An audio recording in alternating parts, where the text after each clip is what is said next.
Welcome to YOUCANIC. Today we got our Kia Optima, and this is a 2016 Kia Optima. But the way you would replace your battery in your key fob remote, we're going to go over how you would do that. Now this would go for probably most Kias.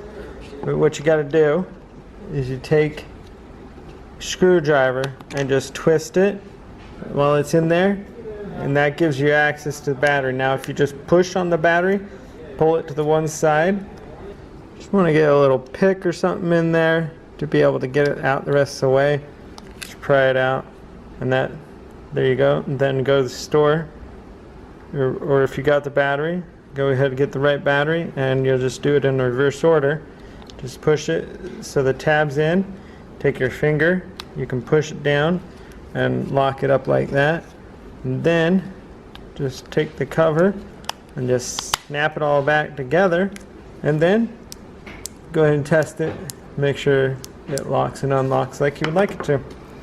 And that's how you would replace your battery on your key fob for a Kia Optima. Thanks for watching YOUCANIC, where you can be the mechanic.